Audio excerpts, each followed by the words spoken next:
So yeah, we wanted to outline, pick up on some of the things we talked about, step away from the law a little bit, and talk about really what we're suggesting. And a lot of this builds on the roadmap and other materials that are in your book. We were also discussing we're going to make all of this material available digitally. And we're going to continue to add to the materials that we have, because we're going to be talking now about the policies and procedures. Yeah, I sometimes joke that this should be a small p policy, because we've moved outside of the legal and policymaking realm and more into what you need to do in your school or district and the team you need to build to address some of these issues and prepare for success. But it builds on the roadmap that we've got here, and we're going to be developing many more resources that we think will help in your policy building.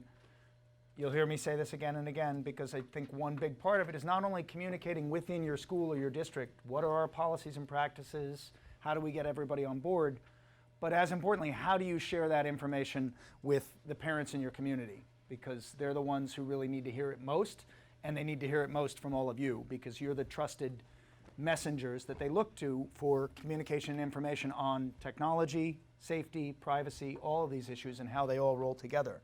So this is really just a matter of, how do you get to that goal? This is our core question, and I actually heard some people talking about this. This is really almost the most important question to me. I've worked on kids' privacy and student privacy for several years now, but I've also worked for a long time in education advocacy. There are some really important privacy questions that are coming up. There are also some that are maybe a little bit hyperventilated. There's a mix. You'll hear some really smart questions from parents. You'll hear some concerns in the media that sound maybe that they're not completely on base. It almost doesn't matter, because they all lead to pressure. But what concerns me in the big picture, while I want to make sure student privacy and kid privacy is protected, I also want to make sure we don't let this turn into such a firestorm that it discourages educators from using technology. And frankly, I don't worry about any of you in this room. The fact that you're here shows how vested you are in the importance of technology and in getting the smart responses to this. But colleagues, maybe in your district, maybe in other parts of the state, and I worry about the educators who are least connected to getting legal advice, getting policy advice, getting advice on communicating to parents, and the educators who look at some of these firestorms they see and just figure, this is not worth sticking my neck out. I'm only going to get in trouble. I don't see where the opportunity is. And from my background, I see where the enormous opportunity is to improve instruction and really, most of all, to personalize learning for kids and bring them better and better tools and resources. And we want to make sure we manage the privacy concerns so that we are making the most out of the technology that's available. So our roadmap really starts with building an e-safety committee. And this is how we said at the beginning, this ties back into, it's not just about privacy, it's about all the parent concerns, it's about all the risks that are involved, and making sure that you're bringing a team together within your school, within your district, so that you're getting all the right inputs and you're getting all the right communication back out. We had a little discussion around here that sometimes this happens where maybe it's just the CTOs or just the tech adopting leaders within a school. And the challenge there is that maybe your teachers aren't getting the full picture. Maybe the principal and school board aren't getting the full picture. So everyone needs to be involved in this committee that you'll build. So maybe I could tag our committee. Remember when we had our stakeholder groups that got engaged once you build a superhighway and a cyber city? Who were those stakeholders? You had our policy leaders, and the policy leader at the school is your principal or the district leaders who's ever managing the digital pipes and the behavior. So then what was next? Law enforcement. So how are you going to enforce? So what type of policies are you going to have? What is the principal going to allow? What is the technology going to be allowed? And then what happens? Education. So when you look at all those stakeholder groups in public health, you want an e-safety committee that includes your technology directors, your principals, your school counselors, because when something goes wrong, guess who's the first person to hear about it? It's not the principal, it's the school counselor. I'm upset, I'm hurt, I don't want the principal to get me in trouble. I want to talk to somebody who's just there for me, and that's the school counselor. You also want to gather your information literacy experts. So if you're lucky enough to have a teacher librarian, you want your teacher librarian. If you don't have one, you want to make sure somebody with media literacy background is on that committee, because they have such a good grasp of how you teach the concepts in everyday life. You've got your technology directors and technology literacy, so it's going to be your ISTE folks. It's all how you get in and communicate and collaborate. You know, you want those components. Then you also want someone that you know in law enforcement that you can talk to and have a confidential conversation when something comes up. Because the best time to have a good relationship with law enforcement is before they have to show up because of some digital reason. So if you include occasionally your contact with your local law enforcement who's going to manage digital evidence or a digital situation, it makes your life so much easier. And then, yes, Can you give an example of when law enforcement yeah. would be involved in digital? Okay, so I was in a school district in Maryland, and their laws around harassment are a little bit different than, you know, every state is a little bit different.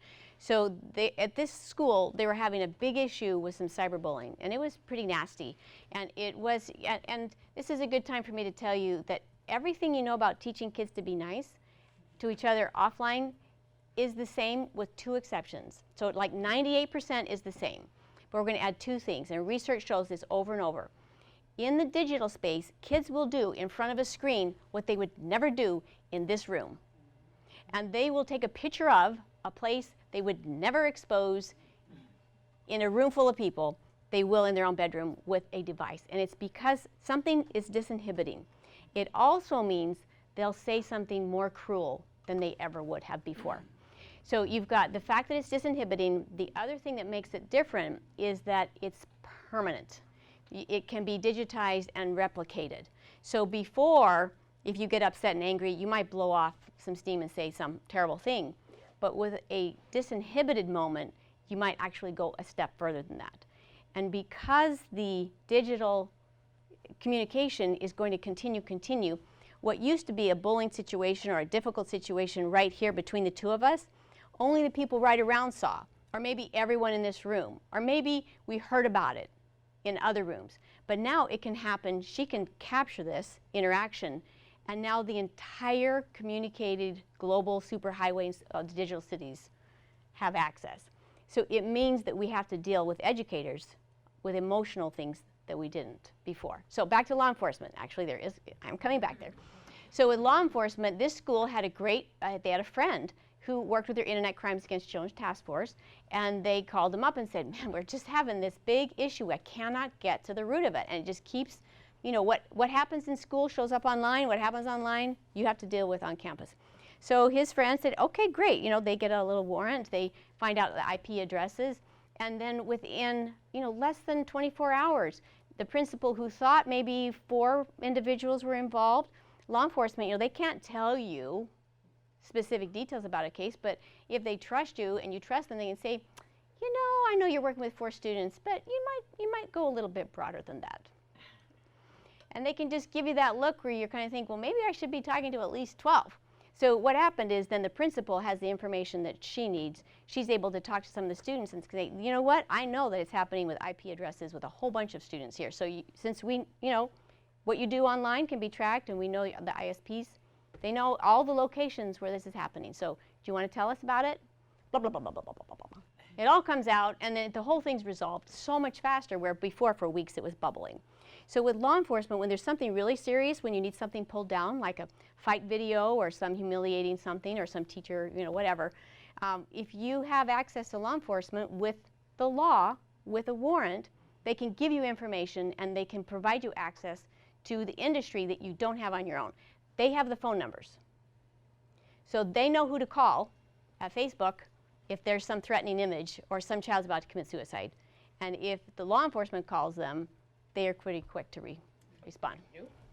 Yeah, In response to cyber exploitation issues, Facebook, Google, others have made their takedown process much simpler, easier to find on their websites, and they're much more responsive. You used to argue with them to get them to take down a lot of images of cyberbullying. I think a lot of them... Revenge porn. Yes.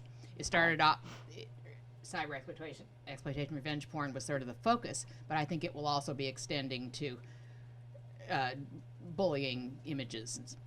So it follows that it's same, easier. you hook them together and the first, you get cybercrime exploitation. And so the initial support comes from policy leaders. But they actually, law enforcement has the capacity to know the IP addresses of where it's happening, gather information, and then communicate also with the company. They've got the phone numbers. So that is where. And we're always careful to be aware of the balance that you need to strike locally. We're not trying to criminalize education technology. Oh, But there, yeah. the police, your local police, especially, you have relations, or if you don't, you should build them. We work with a lot of great police officers who are doing community policing, and they can be really helpful ambassadors to your schools, especially middle school and high school. They can say things to your students that sound a little different coming from them, and help get people to pay a little more attention. And they're the ones that we've been working with, some folks down in Hawthorne PD and around LA Airport, that are very savvy about the best ways to message this to kids. That doesn't make it, we don't want this to be, hey, stay offline or you're all going to get killed. That will not be heard. But police officers have a very special role in their community, and they can be a really helpful preventive as you start thinking about your e-safety approaches. Yeah, it's that two pieces. You've got to have, manage risk, and that's where law enforcement fits in. They're not going to teach your kids how to thrive. They're going to get that from you, but there is that combination. All right. So Marsali talked about these earlier. These are really kind of the key components that we think are just essential to be building. Privacy fits into them, but we look at all of this from a digital citizenship perspective, and we're going to come back to that talking about the Berkman curriculum and materials specifically for kids. But it really is about looking at all of these issues and how you educate your kids and your colleagues about the smartest way to approach balance and ethics and all the different components that are part of building an environment where you get to use the best of technology, you get to optimize the education technology, but you get to manage the risks and prepare for things that can go wrong.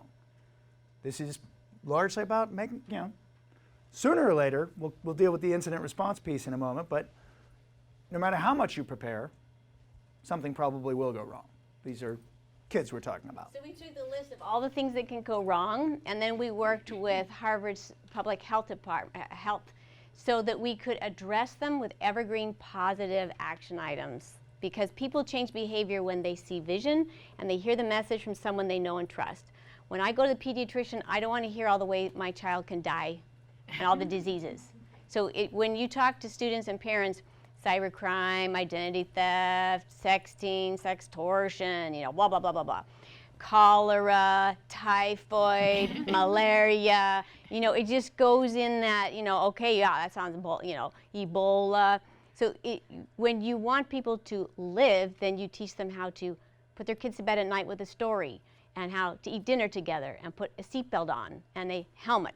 These are those 6 core, and they're evergreen. So regardless if it's a Fitbit or if it's a whatever the technology, it was frustrating for me to feel like every time there was a new device, I had to have a whole new set of skills to figure it out and manage it. But it's not. If you look, remember how we had our 4 points of access to the web, between the location, the network, the device, and the application? These are the human skills and competencies that we need to absolutely thrive. And it's off of research-backed what we know for sure is happening, not just what shows up in the media. So these skills and competencies need to find their way into every possible curriculum concept, modeling. These are the core ones. And one of the core challenges that we talk about a lot in terms of this rubric and digital citizenship as a whole, especially with parents, is that if you really had to boil these down, Marsali touched on this earlier, this is about being kind. This is about the golden rule. These aren't that complex at the end of the day, especially in terms of what you want to teach kids. We want to teach them to be nice to each other and respectful and smart. In fact, one of the things that I fixate on, especially with different ages of kids, is whether safety is a word that isn't going to resonate.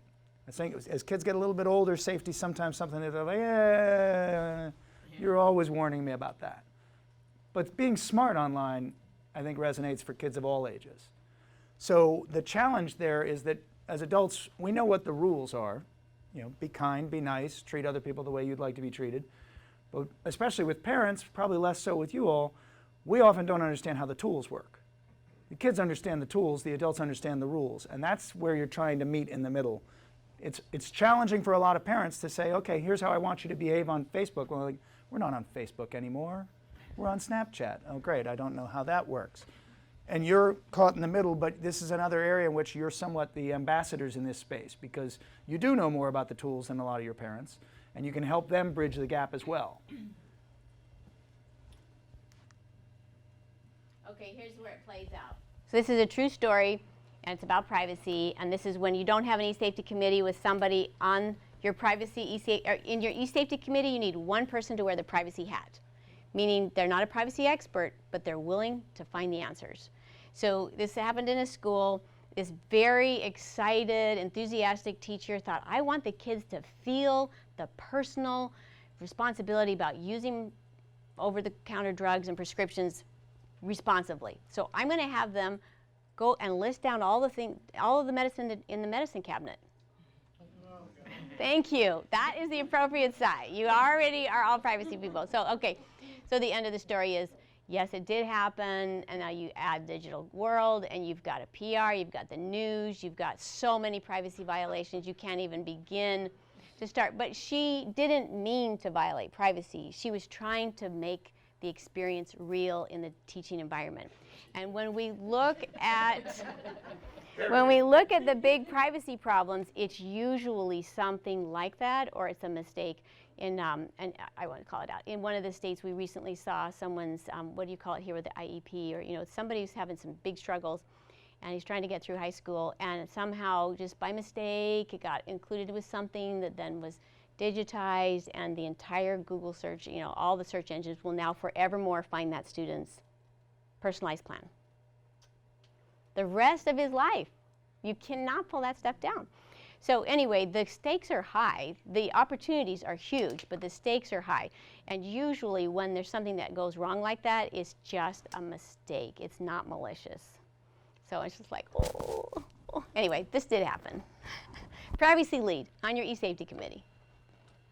And this is the reactionary, that sometimes we're just always feeling that react, react, react. And we can't feel proactive. The next slide is the proactive. You can't feel that until you really have a roadmap. And you're on that roadmap with your curriculum team, with your technology director, with your principal, and how they're going to discipline, so there's some consistency. When you see how one district will discipline this similar situation, another one, and then a parent's upset, and then there's a civil case, and then everybody goes to court, and these consistencies where you have the roadmap, it makes such a difference. And we could see that there was nothing like that for K through 12.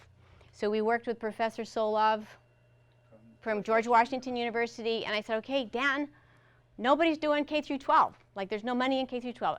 I don't mean that like personally, but when you consider I think it's the bikinis are $11 billion business, or swimming suits I think are $11 billion, and education is $8 billion. So $8 billion to me is so much money I can't imagine, but then, anyway, in context. So Professor Sola put together the first K, and then we ran it through several other privacy experts, K through 12, where are all the places you need to think about privacy? And what does that look like? What are the laws? And that is in your packet. It's called, and it's free for schools, it's the roadmap, privacy roadmap for schools. And then after we got the roadmap, we went, okay, now we don't have anything for teaching comprehensive privacy skills to kindergartners, first grade, second grade, but they're all on. So also in your book is a curriculum matrix of privacy skills. So if you get that to your curriculum team, they just know how to put that in everywhere. They know what to do with that. Okay, so, and there it is. Look at the roadmap, which you have. And it goes into the details of, this is part of what you need to be exploring, and we touched on this a little bit earlier in the detailed conversation about SOPIPA. It's like, how do you know whether it's the software you're contracting, a cloud service you're contracting, or apps that your teachers are using? How do you figure out what's being collected, where's it going, who's sharing it? And especially in an environment, I think most of you are familiar with this, we've built, I say we as a society, have built an ecosystem in which data is just super widely shared. It funds a lot of the free content or lower priced content that we get. And that has created an environment where it's very hard to determine how far data is shared or how to put limits on how that data is shared. That's how the whole app economy has been built. And so that, it's not surprising. And I think we were discussing over here that we've heard a lot of parents in Silicon Valley who are maybe even more worried about student data privacy because they work in the industry and they're even more aware about how broadly data is being shared. And these are just the real challenges that you have to address, partly by looking at the contracts that we talked about before. We'll dig into the badges in more detail. And then I do think we're going to come back to this in several places, how you address this with parents, because I think that is a core issue as well. How you make sure they know what you're doing and why, and how you're protecting data, and how you're teaching kids about data. More to add on that? This, of course, is one of the big challenges. And when we were talking earlier about, whether you have a cloud service or whether you just keep it in your own district, some of the educators we talked to in Southern California earlier this year, all CTOs in this one meeting that we had where everybody was like, it's all anonymous, anybody can say whatever they want. And one of their concerns about not just California's laws, but a lot of the new state laws that are going to make it, they would argue, going to make it harder to use a cloud service. And the CTOs were telling us, it's like, every district system that we've built is far less secure than the cloud services that we can rent. The challenge there, of course, going back to those Silicon Valley parents, is Google Cloud services and others are more secure, except that they involve a lot of sharing within the Google ecosystem. So that may be one of the things that your parents are worried about. It's interesting on a national level to talk to people about student data privacy and to get a temperature of where they're coming from politically. I already mentioned that sometimes this is a proxy war for Common Core or standardized testing. I grew up in Berkeley, California. I lived in Virginia, Chicago, and Washington, D.C. So I've got a pretty good beat on where different parts of the political spectrum may lie. And it's interesting that some of the privacy concerns are far right and some are far left. Some parents are worried about President Obama stealing their kids' data, and some parents are worried about Scholastic stealing their kids' data.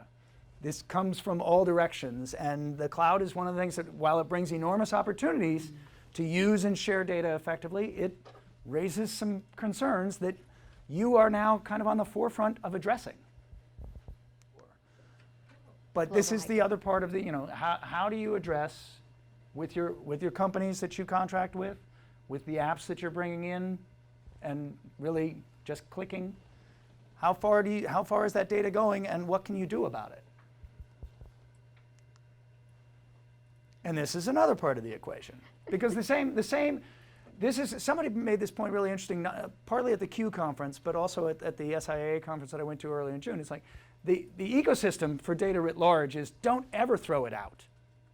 It's always going to be valuable. And you have this, maybe if you have Gmail, you're like, oh, that email to somebody that I deleted a year and a half ago, it's still there, which is great, because I can go find it and I can figure out what their address is and get back to it.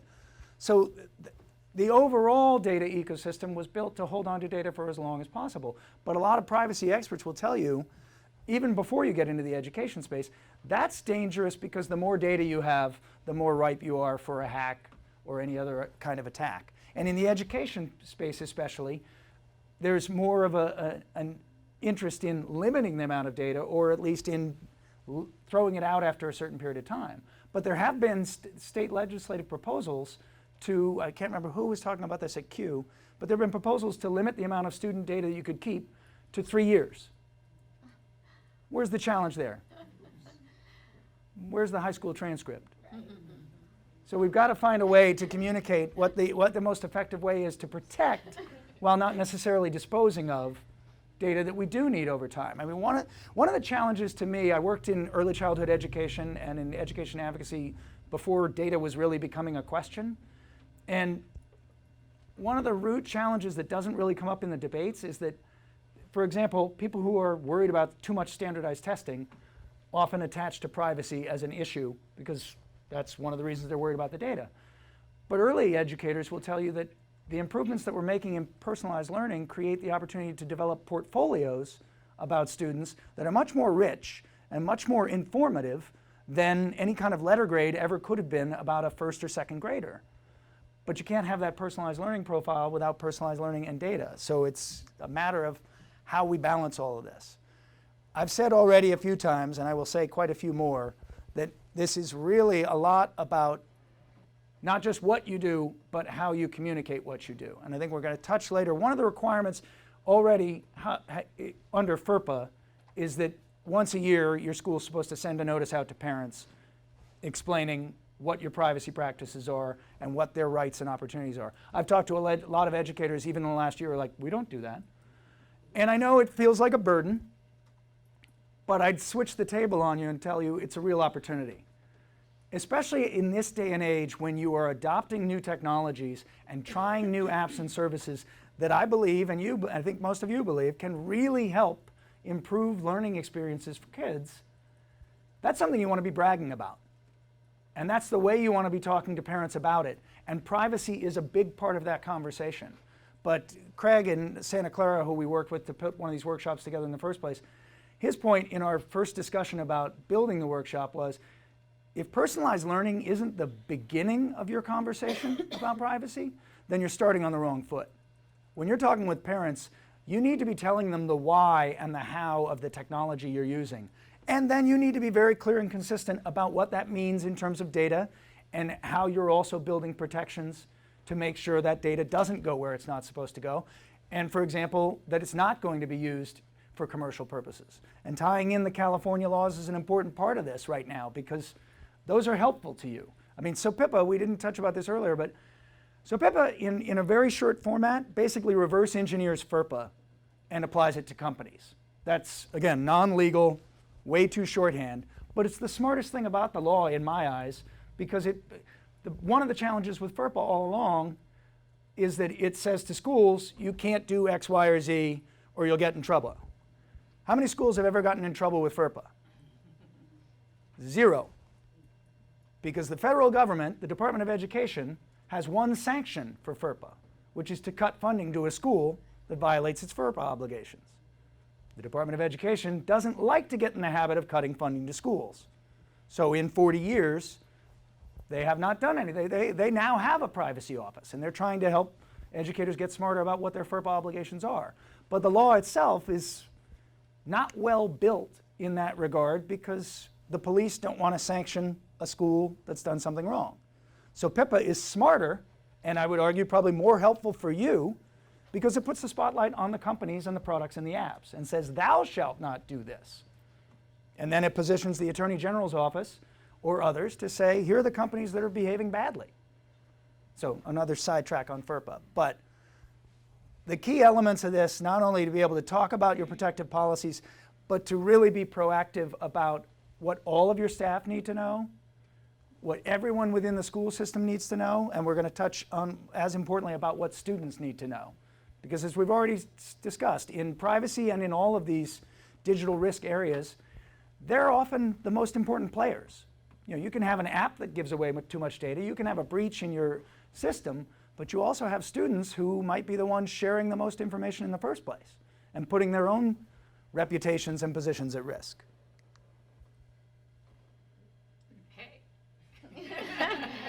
And you're still here and still thinking, so it's some questions. We're going to practice, so our next activities, you're actually going to get into groups and review and make some decisions. So now's a good time to throw out questions, particularly while we've got Joan here. We can go back to the California stuff, because we are losing her in a minute.